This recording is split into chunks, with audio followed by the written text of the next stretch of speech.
Hello friends, రోజు మీకు ఒక స్టోరీ చెప్తాను. ఈరోజు స్టోరీ ఏంటో చూసేద్దామా? ఓకే, మరి స్టార్ట్ చేద్దామా? ఇంకెందుకు ఆలస్యం.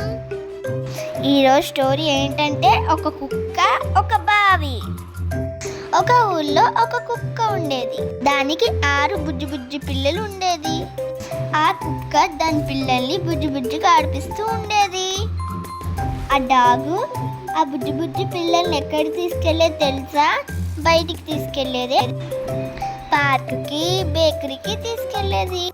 ఒకరోజు అవి బయటికి వెళ్ళినప్పుడు ఒక బావి కనిపించింది. ఆ మదర్ డాగు ఆ పిల్లలకి చెప్పింది, మీరు అసలు బావి దగ్గరికి వెళ్ళొద్దని. అవన్నీ ఓకే మమ్మీ అన్నాయి.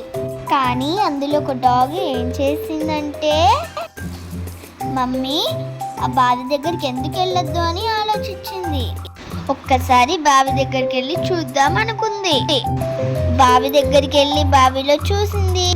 ఆ డాగ్ కి ఆ బావిలో దాని నీడే కనిపిస్తుంది. ఆ నీడని చూసి ఇందులో ఇంకో డాగ్ ఉందనుకుంది. ఇంకో డాగ్ ఉందని ఫైటింగ్ చేయాలని ఆ వాటర్ లో దూకేసింది. ఇంకంతే, అందులో మునిగిపోయింది. వాళ్ళ మమ్మీ మాట వినుంటే అందులో పడేది కాదు కదా. అందుకే పెద్దవాళ్ళు చెప్పిన మాట వినాలి. స్టోరీ బాగుందని అయితే లైక్ చేసి సబ్స్క్రైబ్ చేయండి.